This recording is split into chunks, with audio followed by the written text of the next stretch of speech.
We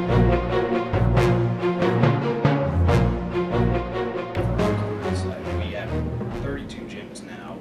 We're dealing with hundreds of people. I spoke to Gary Taubes, and that's when I realized maybe I have to actually advise people a completely different nutritional program with different approach. So it's not to our advantage to tell them that working out is not the only answer. It's actually that we have to look at a lot. And that led us to Dr. Dayspring and talking about HDL cholesterol, LDL cholesterol, lipoproteins, I'm sorry. Well, both. And, yes, everything. And we have to actually look at it. Is eating saturated fat going to kill me? Is it clogging my arteries like a sink? And where you're just joining us, my name's Michael Andreula from CKO Kickboxing. Obviously, we have Dr. Dayspring and we have Dr. Dall, correct? Yes. Tara Dall, and I've watched all your videos. I'm very fascinated the way you've taken down the issue of insulin resistance, and especially when you talk about it in a context with women. And one problem I find is when I put people on programs, it's usually it takes a little bit more time for the women to lose body fat. They're not happy about that, Not either, happy especially about when they that. have a husband or some other guy at home they're competing with, you know. At first I thought maybe it was a issue of maybe they were cheating, but now I'm realizing obviously it's the hormones, right? It's the hormone issues that are triggering their maybe insulin resistance, or would you like to maybe educate us on that? Well, also, Yeah. remember, insulin is a hormone, so insulin is in that In family. that package. And as Dr. Dayspring, I'm sure, has talked about, in women, oftentimes you don't see an elevated LDL cholesterol, which is how we kind of label people as having cardiovascular risk. I mean, the studies have clearly shown that in women, they're more like, the ones that have events are actually more likely to have the high triglyceride, low HDL, which is also associated with a lot of small dense LDL and a lot of excess LDL particles. So, you know, women look different, and that probably has a lot to do with the prevalence of insulin resistance. You know, one of the things that actually got me interested in lipidology way back when was that as a young family practice doc, I had all these women coming to see me just for their general prevention and wellness. And I saw an awful lot of women who had polycystic ovarian syndrome, Yes. which is a very common problem in women. And, you know, it's at least 10% of women. That's what they say the statistics are. I think it's actually higher than that now. But they would come to me. Now, at that time, this was a decade ago, I was doing NMR lipo profiles in every patient at every visit. You know, if you had a sinusitis or knee pain, you ended up with an NMR in my practice because I was trying to really understand this lipoprotein story. Well, I saw all these women with PCOS that had really normal looking lipids, maybe a little bit of an elevated triglyceride, but off the charts particles. And standard of care for insulin, or for treating PCOS, is addressing really the root cause, which is insulin resistance. It's insulin resistance that has reproductive consequences. So women with PCOS have this insulin resistant state which drives sex hormone binding globulin and production of androgens, and all of that produces the issues with irregular menses, infertility, and all the things that women end up experiencing. So I was realizing that as I treat PCOS with Metformin, which is what's really standard of care, to help them be able to have normal periods and be able to ovulate and be able to hopefully get pregnant, I was also doing NMRs and realizing, whoa, all of a sudden these particles are dropping. I'm not using any kind of lipid therapy whatsoever, but obviously by treating that root cause, that insulin resistant state, that has dramatic effect on the rest of the cardiovascular markers. So that kind of intrigued me to actually really pursue this further, and probably one of the things that drove me to go into lipidology. That and Dr. Dayspring, following him Really? like glue every time he came to town, learning as You much know, as the I other could. thing with those women, not all PCOSs, but many of them are obese too, so the nutrition has to be a big part of it. And so many, they're just told, stop eating fat. You're fat, you must be eating too much fat. So Tara mentioned the miracle drug with them, which has to be used for fertility and a whole bunch of reasons, metformin, but I'm not sure they're all getting the best lifestyle advice either, and because they're probably being told, well, you got to stop eating fat. And I think they associate eating fat with being fat. Yes. So You wanna that's talk what we about do. that? I mean, it's so silly. I mean, but that's what we think. We're like, if it has a high fat content, it goes right to my thighs. Look, I've got a big belly, there has Yeah. to be some fat in here, so Yeah. I must be eating fat. Yeah. If I used to be a lot heavier and I eat a lot less fat than I used to, I've sort of watched the carbs. So what's obvious to the eye sometimes, science has nothing to do with it. And saying that, we also have to say that you can't put people in a box and presume that if you have all this abdominal weight that you are, in this box, and then people who are skinny can't be insulin resistant. I mean, I have insulin resistance and I've never been overweight, so it's something where this can really impact everybody, and the treatment is clearly low carb and exercise. And I've tried so many different ways of addressing this disease in patients, and whether it's insulin resistance or the PCOS with insulin resistance, the low-fat diets never work. Wow. They never, ever work. Absolutely. And the women are miserable. That's- And they're miserable because they're doing everything you're saying. They're eating 800 calories a day of a low-fat diet, and they're exercising. Some of them are exercising an hour and a half a day, and they're gaining weight, or they're not losing any of the abdominal weight. And they are so frustrated, and they're at their wits' end, and they're ready to give up. They're like, you know what, forget it. What I'm doing doesn't work. Why bother? Why am I showing up at the gym in the morning if I'm not getting anywhere? And we've actually had a lot of success with people who are actually working out in gyms where they're getting that traditional advice. They come to see us. A lot of the advanced testing we do identifies really what's going on, and then we can really justify that, low carbs is what's going to fix this. And they do it and it works. Yeah. We can Listen, show them the labs Peter T change. is the world's best. Most of the people watching this will know Peter T is one of the fathers of this movement. But Pete will tell you he got into this because he was an obese man who was working out like a fiend. Oh, yeah. He would have been a champion in your gym, and yet he would have been the fat guy in the gym. Yeah, I was. And until he introduced low carbs, then he really tackled his obesity. So exercise is all great, but you have to, if you're insulin resistant, somehow address your insulin abnormalities with low carb. I've recently been trying to get everybody to think about exercise as kind of almost a treat to you. It's almost like going to the spa. Have fun with it. If you're not enjoying it, try something else. Right. And then we need to attack this weight problem with nutrition. And if we don't, we're going to run in a big circle. But you can be, not every overweight person is terribly insulin resistant. So again, you don't have to become a skinny blink you just have to be more suppress metabolically all fit. these, that's the word, metabolically Right. fit. And if we have the genes to insulin resistance with the vast majority of them, you're going to have to address carbs in there because that's the real stimulus. Or you're going to have to take not only metformin, but a lot of other things. Tara and I could easily write a prescription for that. Yeah, they help, but it's not the sanest way to approach this. And I always, those of you watching this, you might say, boy, these two docs make a lot of sense, but be prepared when you return to your healthcare practitioner being told, oh, there's some crazy doctors down there in Richmond, or that's internet stuff. Sooner or later, you're going to have to do your own homework and read the proper literature and see that maybe we're onto something. Either we are nuts, or you better know what we know. You might be a little Just- nuts, but that's okay. If you guys are nuts, I'm in trouble. I mean, I latch on to any idea that kind of people can actually stand up for hours and debate, and then I turn to the other side and there's no debate at all. It's just, this is true because it's obvious. But maybe it's not so obvious. But again, I see people cutting the fat off their meat, after I've given them the talk for 2 hours, they're reducing, let me get some skim milk. They're conditioned that way. Yeah, I don't know how to re-educate them, and that's really where you guys come in. Well, and listen, Tara and I are both widely requested metabolic lipid educators. We've traveled extensively. And why? I just don't show up in a city and say, anybody want to listen to me? I don't put a soapbox up on a corner. We attract huge crowds wherever we go because there's a big hunger. I think physicians are catching on big time. X number of them in healthcare professionals. We have to relearn some of this stuff. The old ways have not done it. But we've been preaching this low-fat stuff, and yet look at any study. We're the fattest nation in the world and getting fatter. We can't train diabetologists fast enough, for God's sakes. So something's going on. I think the medical community is hungry for this, but unfortunately, majority are stuck in, they don't go out and get more modern education or open their minds on this. But it is changing step by step, and that's why we've been, I think, so successful at Health Diagnostic Labs. And Tara's the new chief medical officer down here because she's so good at translating this stuff to the community and everything. And we've been very successful here. So, and that's not because Tara and I order a lot of blood tests. It's because doctor after doctor, healthcare provider after healthcare provider is buying on to this, and they see it works once they try it. And we also supply them with the nutritionists properly trained to help them navigate this crazy maze that's out there of misinformation.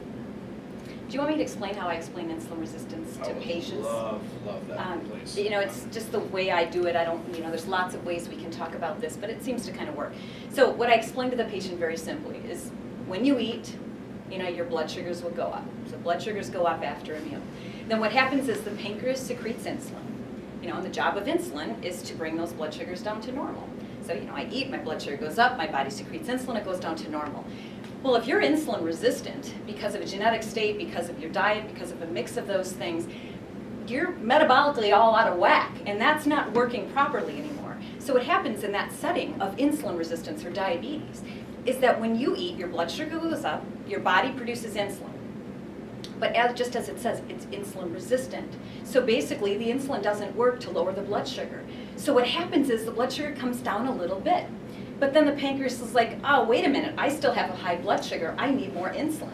So the little pancreas kind of works on overdrive to get more insulin in order to get the blood sugar to normal, and it's just working really hard all the time.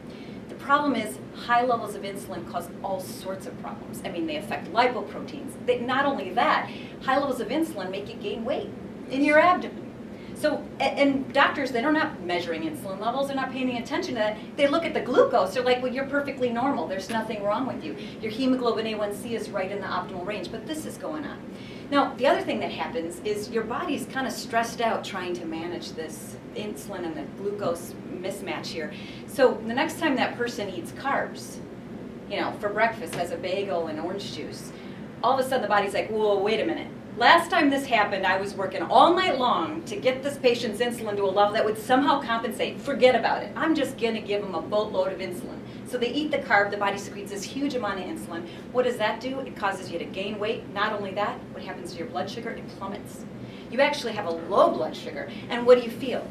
You crave sugar. You crave carbohydrates. You're tired. You know, you eat and 2 hours later you crash. You know how many people that affects? I mean, many people experience that. And that's in part because the body is just trying so hard to make this work and it's not working.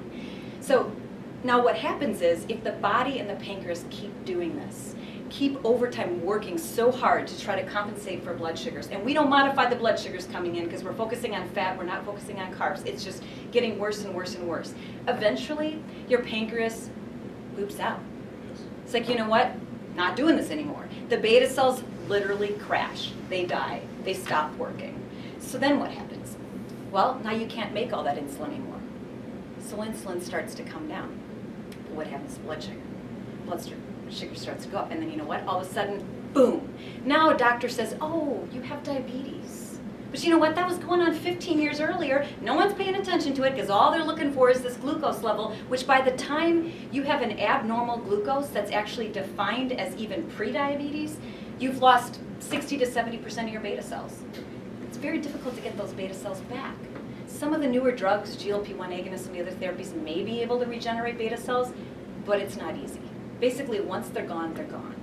So we need to do a lot more up front. We need to tackle prediabetes and insulin resistance and do that by addressing the carbohydrates that are in absolute overload in our society, in our diets. Deal with the exercise, which helps improve the way the body uses insulin. All of those pieces have to happen 10 to 15 years earlier. And if we need to use medication like Metformin to complement what we're doing with diet and exercise, I put it in the water. It really makes a difference. It helps people lose the weight. It helps them, you know, have all of the effects of the diet and exercise they're doing actually, you know, kind of helps accelerate that. So we do that a lot. Does it make the muscle cells more insulin Metformin? Yep. Just read very little about it, but Right. It does make the muscle cells more insulin sensitive. Well, Metformin works more on sort of improving the way the body uses insulin. There's probably better drugs that actually really truly improve insulin resistance, but Sure. Metformin has a lot of benefits early on. Some of the other drugs we use may have actual more benefit on truly treating insulin resistance. But Metformin, you know, is $4. It works, it helps you lose weight, it helps complement things in the early stages. Sure. Once you have diabetes, you got to get bigger guns. Well, And And unfortunately, we don't want to have to go there. You know, the funny thing about metformin, it or its precursors have been around forever, back then, and it's all generic nowadays. So it's there's not a hell of a lot of research. We use metformin with great success on a variety of biomarkers, but I'm not sure all of us totally understand how that drug works and everything. And they affect lots of things going on or so. So it's a real interesting drug. And I can tell you from lots of clinical trials show metformin has benefit on triglycerides and other traditional markers. There's not as much data on what happens to lipoproteins. In our practice, we've been using metformin extensively to help address elevated LDL particles, and we have seen significant improvement in the setting of insulin resistance. So if you have insulin resistance, that's going to drive those particles up. And if you can treat the root cause of that elevation, which is the insulin resistance, be it with diet, exercise, or add metformin to the mix, you're going to end up a lot further in the pathway. Sure. You know, people I would have thought needed a statin with 2,500 particles, normal being under 1,000.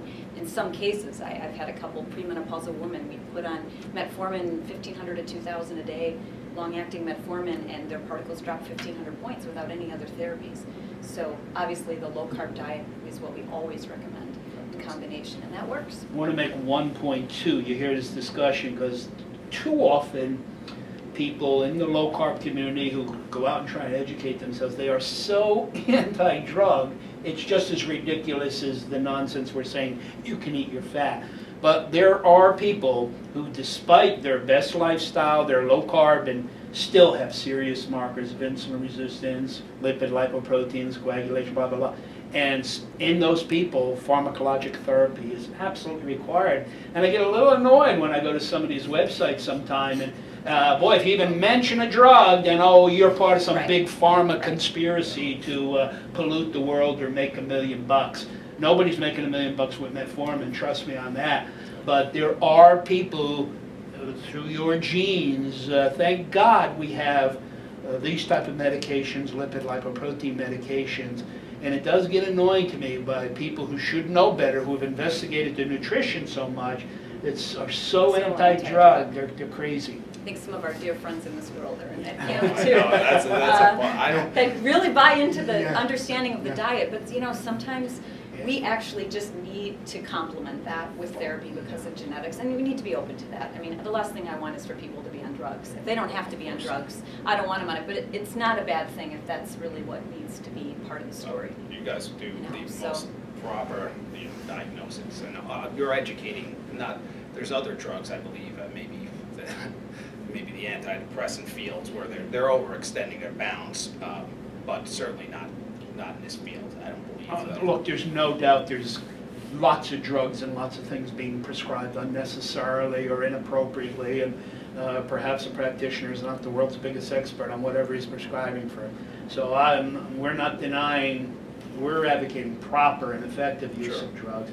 But also physicians like Tara and myself have available to us a hell of a lot of biomarkers that help us make more intelligent decisions on pharmacotherapy or so. Not just, oh, you're overweight, you need this, or you have to really analyze somebody metabolically, genetically, to come to, and you shouldn't apologize if a person's genetic and metabolic thing doesn't respond perfectly to lifestyle. That is their only hope, so. And we have to realize that. So, all the low carbers, they love to bash the old nutritionists are telling you can't eat fat, and they should, but they can't be 100% anti-drug either, because some of them are going to need it. There are lots of, Tara introduced it, I wouldn't. I mean, look at Tara Dall sitting there. Who would think there could be anything wrong with her? And she let out that she's insulin resistant. I'm going to disclose that I take 2,000 milligrams of metformin. So, wow. And try to eat low carb. And this is obviously a physician who genetic understands piece, this, and she sees a need for medicine herself. Clearly myself, I've done what I can do. I could do better nutritionally, but whatever metabolic abnormalities I have, I will take the proper medication to make sure, at least biomarker-wise, I've done what I could. If I could tighten it up a little better nutritionally, maybe I could lose them. I think you're crazy if you need meds and you're not going to take them because somehow meds have to be bad. Well, I mean, everybody needs to really just educate themselves. Yes, It's- that's what it always comes down to. This comes down, especially in fat loss fitness, there's so many sharks in the water, and they're taking, not just Dr. Oz, but they're taking a model or taking somebody very beautiful and then associating it with either this exercise or this diet or this protein. And I'm looking at it as just a consumer, and I believe in it, I buy into it, and I believe that's the case, but in reality, maybe it wasn't. I should have done my own research, and that's what we're doing here. I can't believe you're insulin resistant, really. Yeah, so that's something, again, where you put me in a box, you'd never realize that I had insulin resistance. And when I see doctors and glucose is normal, they don't think to do anything. But one thing that we need to be careful about is history, especially with women. And we should ask even menopausal women, do you have a history of having issues in pregnancies? I mean, I had 2 pregnancies where I was diabetic to the point where I was on insulin 7 times a day. And the statistics are 50% of patients with just gestational diabetes will go on to develop type 2 diabetes. But I can tell you, when you're pregnant as a woman with diabetes, you see these dietitians and the nurses weekly. They're just all over you because they want to take care of that baby and that pregnant woman who's high risk because of diabetes. I tell you, the moment you deliver, you might as well just be off the face of the earth because nobody cares anymore. Nobody even looks at your blood pressure. I didn't have anybody look at my blood sugar for years. It was I'm the one who was following it, and I'm the one who was doing more advanced testing to recognize, wow, I'm at high risk. I'm starting to see some shifts here that I'm not comfortable with, and I want to do what I can to prevent disease. And even though I've always been thin, I've never had issues with weight. I find that when I overdo the carbs, I gain weight in my abdomen. Nobody else would recognize that because it's not enough to sort of be visible to anybody else. But I feel it and I know it and it's there, and so I you have to watch it.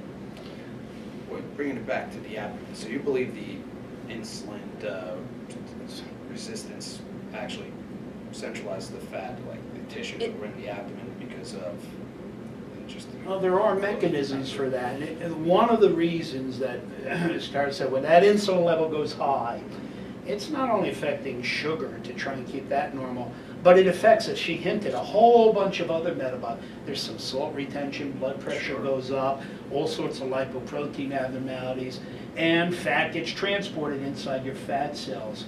Now, normally that fat is supposed to leach out when you need some more energy, but insulin interferes with an enzyme called lipoprotein lipase, which is necessary. And without the proper function of lipoprotein lipase, fat gets trapped in the fat cells. So we have the mechanisms worked out on why insulin causes obesity, a little bit perhaps beyond for a general internet discussion. Gary Taubes, you read his books, will get into that. So a hormone insulin is affecting a whole variety of enzymes involved with fat catabolism or fat storage. And interestingly, because Tara hinted, she'll feel the fat build up in her belly. I know if I was CAT scanning her, I would see it, or ultrasounding her. But why? Why doesn't it build up in her rear end like it does in non-insulin resistant women?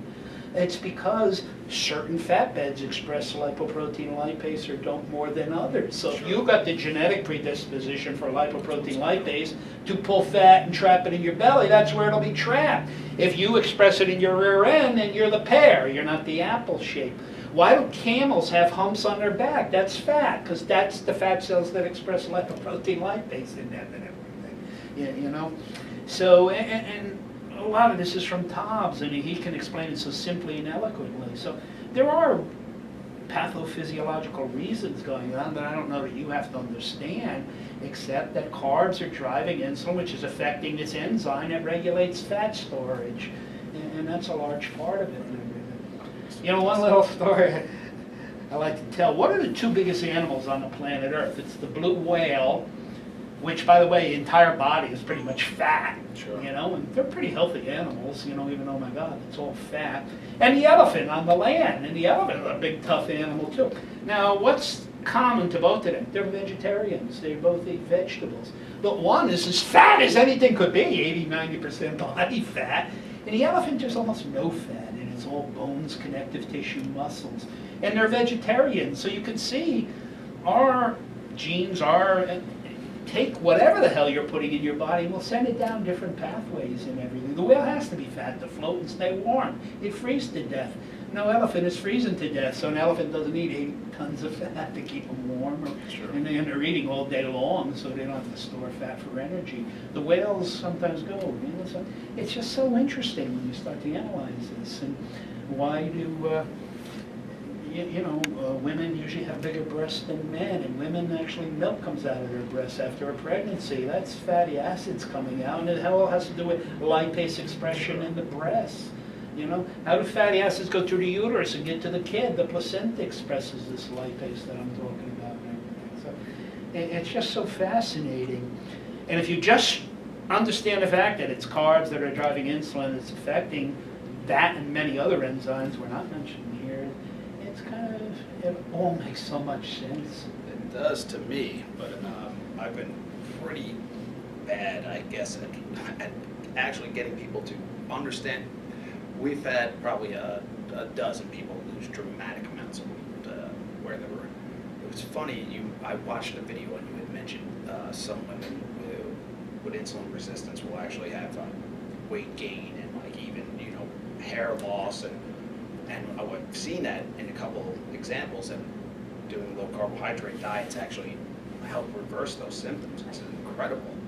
Because those symptoms and those characteristics are being driven by insulin resistance. So as you begin to correct insulin resistance, you're going to help resolve some of those issues that are very common. And this is known throughout the medical field, or?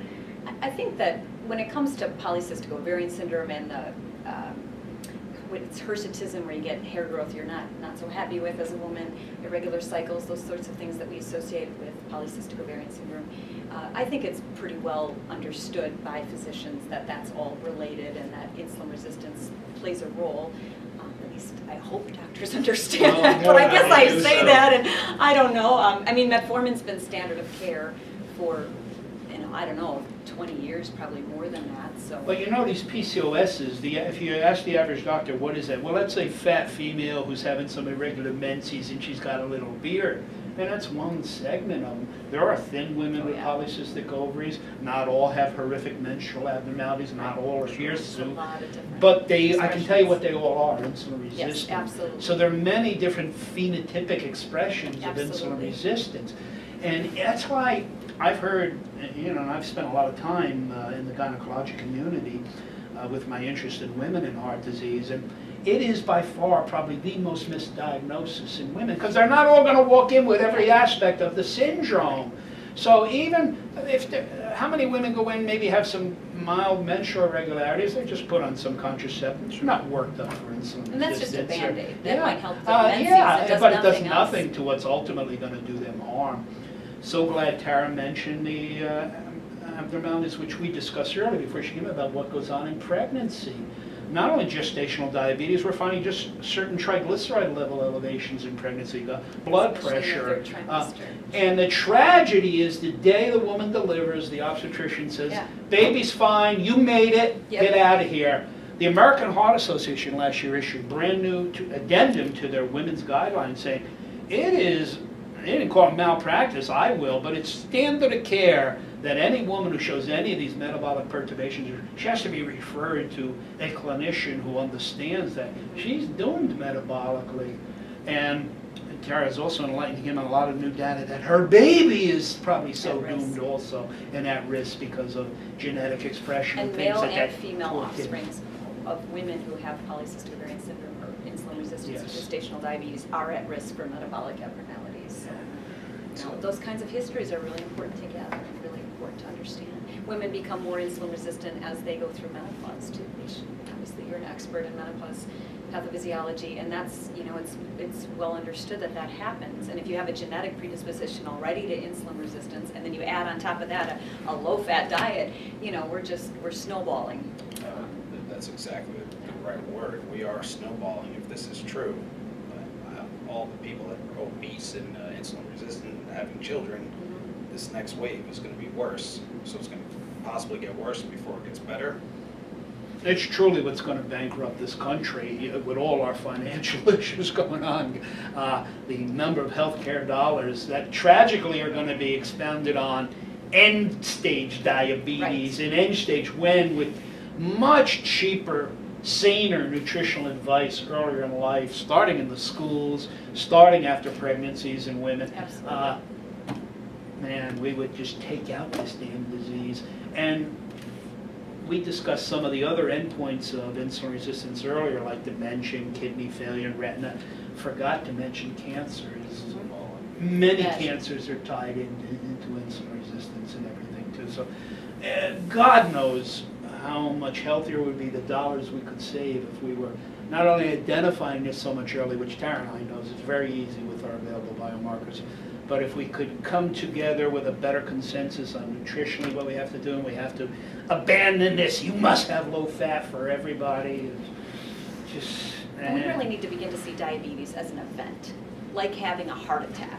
It's an event, which means at that point, you know, obviously we can start working hard to address it. But it would have been a whole lot better had we started 10 to 15 years before the event. And there are an awful lot of people, it's probably 40% of our population that has some degree of insulin resistance. And we're not really defining them that way. We're not treating them with the appropriate diet. We're not using therapies like Metformin until they've had that event that we call diabetes. And that's a tragedy in itself.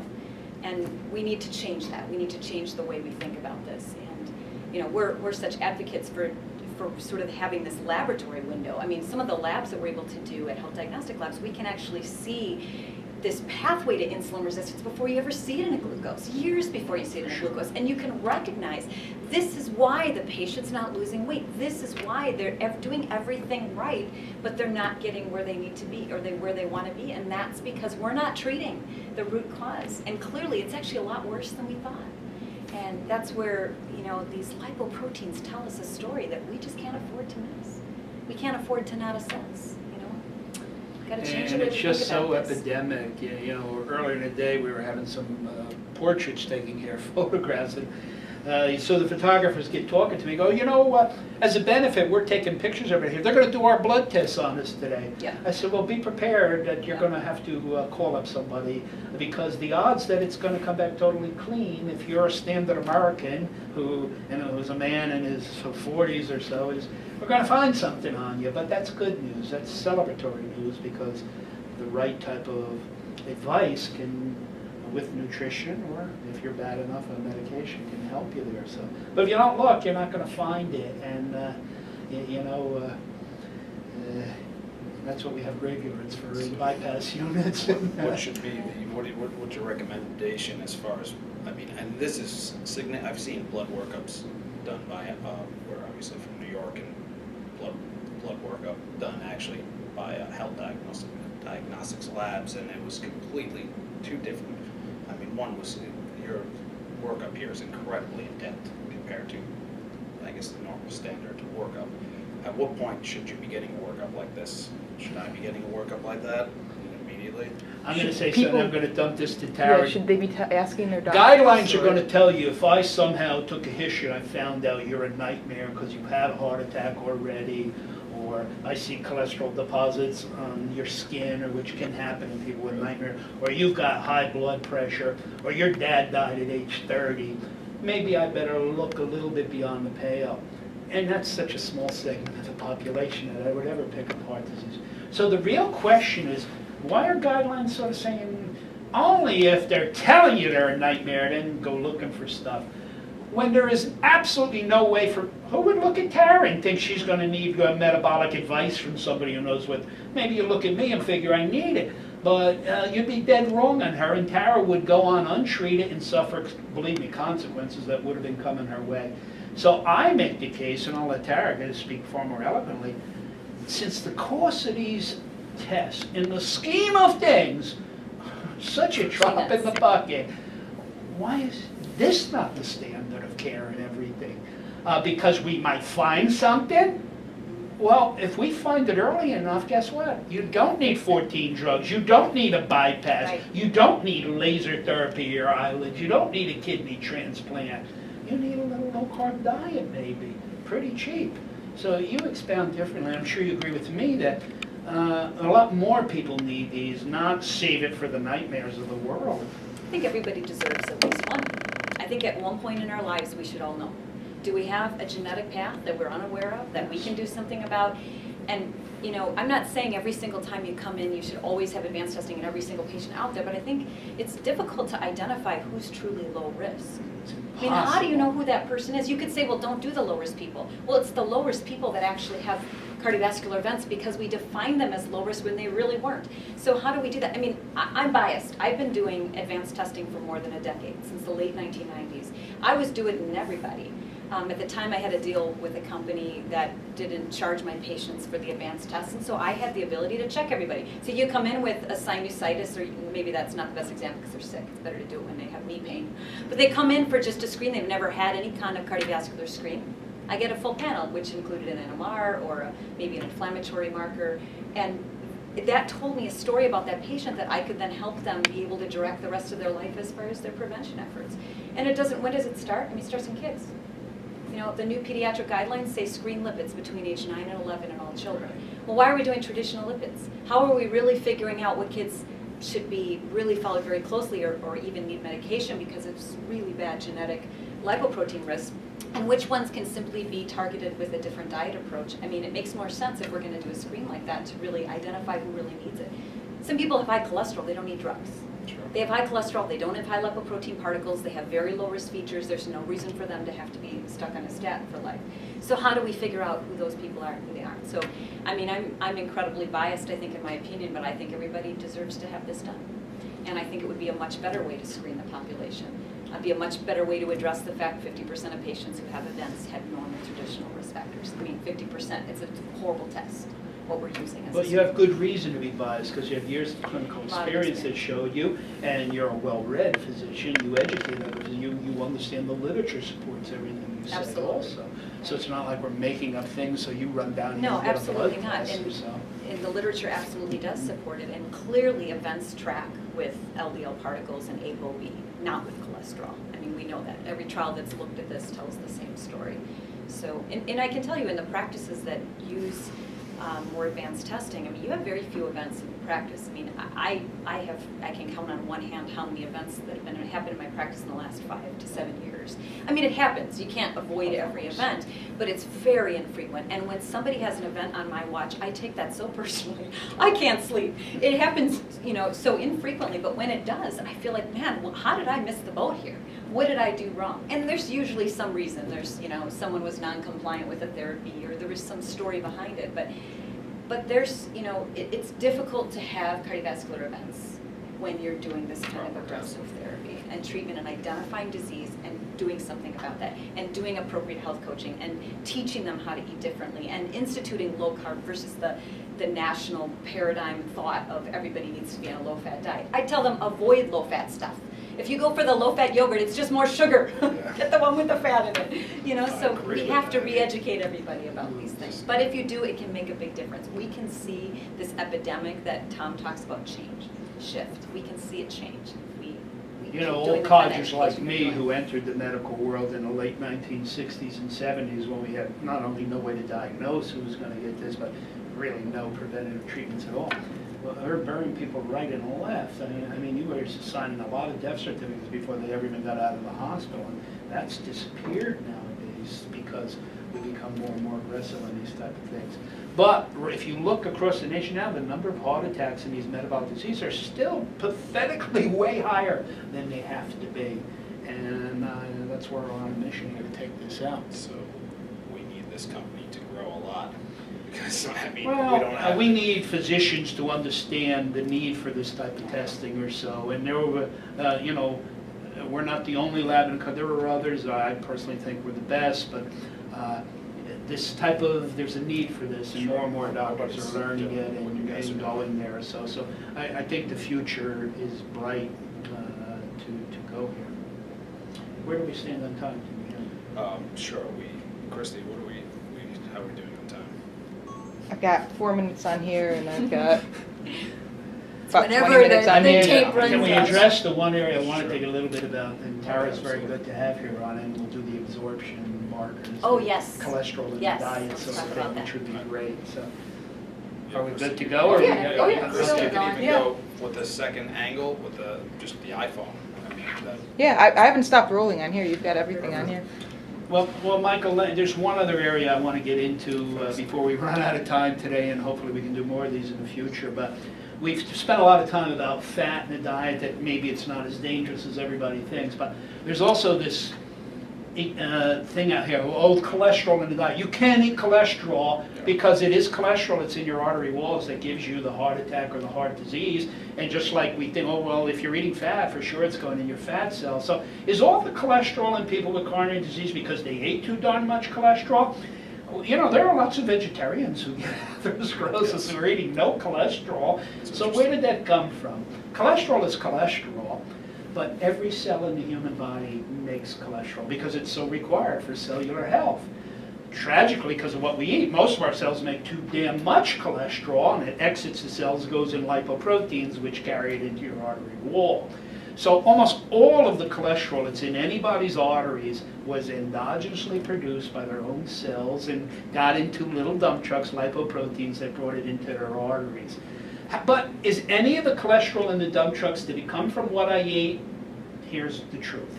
So of course cholesterol gets absorbed in the small intestine. So if we ate now, and I went down into the small intestine and rounded up every cholesterol molecule and lined them up like a police lineup and said, where did you come from?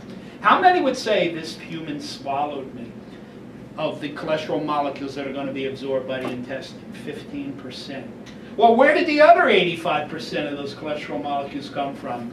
Your cells made them, lipoproteins brought them back to the liver put it in your bile and sent it down to your intestine.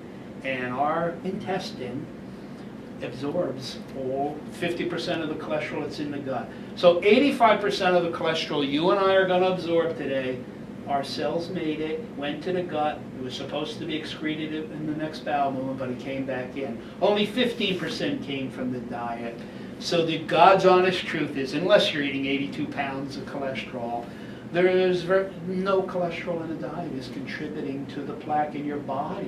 So we have to stop making cholesterol. But there are a small, and that would come from, believe it or not, carbs can enter the cholesterol pathway. And that's probably what's driving cholesterol synthesis in most.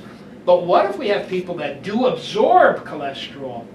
They're called hyperabsorbers, but they're absorbing their own endogenously produced cholesterol. But because there are therapies that better address cholesterol absorption and cholesterol synthesis, it might be wise for me to know if you have a lipoprotein abnormality, are you making too much cholesterol? Are you overabsorbing too much? Are you doing both? Or are you doing neither, which means your liver is not clearing your particles?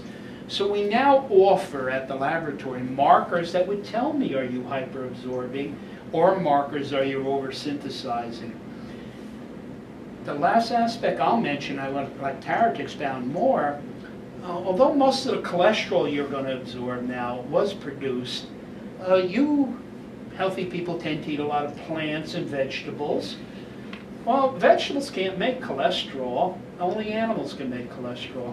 But vegetables need sterols in their leaves and everything, so they make something that looks like cholesterol. It's called phytosterols. Now, our intestine knows we're not plants, so our intestine, although it absorbs phytosterols, it evicts them immediately because you're not a plant. You don't need a phytosterol. You need cholesterol. But a hyperabsorber, too many of these phytosterols may get into your body, and we're not so sure that's a good idea. Phytosterols can wind up in your artery wall. So suffice it to say that measuring absorption synthesis markers not only help me identify, well, wow, you're at risk, even, which I wouldn't know if I didn't measure that, but I can now pick the proper nutritional or even drug therapies to address hyper or hypoabsorption or hypersynthesis. And Tara uses these extensively in her practice, so I'll maybe let her bring this a little bit more to the real world. Yeah, so I mean, I actually thought, lipoproteins is where the money is. That's all we really need to know, and I can make all my decisions based on that. That's actually what I thought for many years, Yeah, even I as a probably speaker. taught you that. I think you taught me that. I believed it. I taught others that. And I thought this whole Then I sterol thing discovered that sterols. Dr. Dayspring's writing book chapters on, I'm not so sure that's going to change anything I do clinically. And I have to say I was definitely proved wrong on that, because the last couple of years I've been measuring this sterile absorption synthesis markers, and it dramatically changes the way I treat patients. Patients who are significant hyperabsorbers, I tell you, you put them on a statin because they have a genetic disorder that requires a statin. If you give them some, moderate to high dose statin, all that does is make them actually absorb even more and their hyperabsorptive state become worse. And so the way to treat that is not to add more statin because the particles are high. It's actually to cut back. We're not actually targeting what we need to be targeting. We need to be addressing hyperabsorption. In a severe genetic states where we need to use drug therapy, we then use drug therapy that targets that hyperabsorption.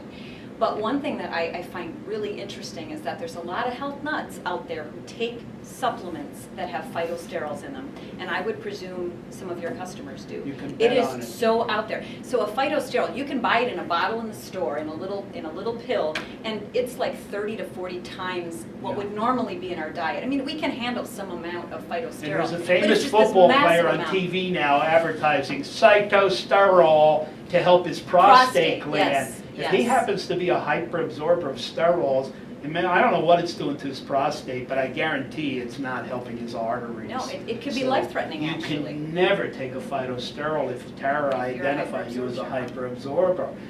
They say, oh, but it's lowering your cholesterol. Yeah, but instead of cholesterol getting in the phytosterol, which might be more dangerous. Even more to toxic say, than yeah. cholesterol. And you don't measure that when you do the traditional lipids, even when you do our advanced No biomarkers. way. You don't see phytosterols. They don't come up in an LDL particle number. They don't come up in an ApoB. So if your cholesterol test. numbers are going down because you're taking these supplements that are recommended because they lower cholesterol, but you have no idea what it's really doing to the artery wall. I mean, you could be causing more damage. I mean, the most severe case of this would be a disorder called cytosterolemia, which is rare, and probably, we might see one in our lipid practice of a lifetime. But that patient, you kill them by giving them these sterols because they can't get rid of them. They cause so much plaque that patient will die, That's a genetic extreme, but there's lots of people who have Lots of people less in the middle. severe genetic things causing that, but they have minor genetic things and they have these Right. hyperabsorption states. I would say If you don't at least measure it, 20 to you'll never know 30% it. of patients Yeah. have hyperabsorption, don't know they have it, and at minimum need to be advised to not take these supplements that are being taken because it's dangerous. I used to err on the side of just saying, just don't take the supplements because what you're getting for cholesterol benefit is kind of peanuts. It's not much. It's probably not worth the potential harm. That was before I had steroid testing. Well, now at least I know if you're not a hyperabsorber, you probably could safely take some amount. And if you're going to take it, I always recommend taking in the form of a stanol versus a sterol, which is only available in a few products because stanols are, as Can't Dr. be David, absorbed. they just can't be absorbed. I mean, it's next to impossible. So there are just because of functional their- foods for those Yeah. who want to address it. Right. Please, if you're a hyperabsorber, and you'll never know unless you You test gotta it, check it. you never take a phytosterol, you would take a phytostanol. If that didn't work, we have prescription drugs that could help. Right. But just another integral part. But I also want to assure your people, you do not have to restrict cholesterol to 300 milligrams a day. The vast majority of cholesterol you eat is going to pass right through you because it's competing with absorption with the big load of cholesterol that your cells and liver. I vote put for in. taking it off the nutrition list. Yeah. The little labels that are clearly. on everything, we just remove Yeah, cholesterol. we don't need to know it. Doesn't It's, matter. so- And I think it makes people think they have to pay attention Yeah. to that. And it's just such a waste of Yeah. a nutritionist's time to go there, and for some person to waste time even reading the label, worrying about how much cholesterol. And again, not only do they buy the low-fat stuff, they buy the low cholesterol Right. stuff, and what is it full of? Yep. Carbs. I mean, what can you put in there? You have to put You're something right, in it. yeah. So, It's and usually it's just carbs, so- sugar. Some guidelines are starting to even Yeah. take the cholesterol part of the nutrition aspect out. But I guarantee you, those of you listening to us, when you run to your doctor and said, I heard these people in Richmond saying, I don't really have to watch cholesterol in the diet anymore, they're going to tell you, you listen to some wackos here. Find out about us, find out about this testing, Google me, I've written book chapters on this type of stuff, and it's a fascinating area also with the low fat. I mean, a lot of people rely on me to kind of like distill information down. They It's shouldn't. simple. They shouldn't just trust me, but they just don't have enough time. So when I thank God for Andrew because we have more Well, information. yeah, it's so much easier for a patient to be informed, but it's very easy to be misinformed Yes. also. So you have to do the both, but sooner or later, you got to hook up with the right healthcare professional. You got to ask questions, and nobody knows everything. I'll shut up after I say this. I used to you know, medicine changes and evolves. We're always changing our old beliefs, and it's necessary because we do get a little smarter, but I'm not as smart today as I will be if I'm still around in 10 years from now or so. And I like to warn people that when I finished my residency program in 1975, and I passed my internal medicine boards very quickly, I was this big, hotshot, really smart, young intern that's just out of training.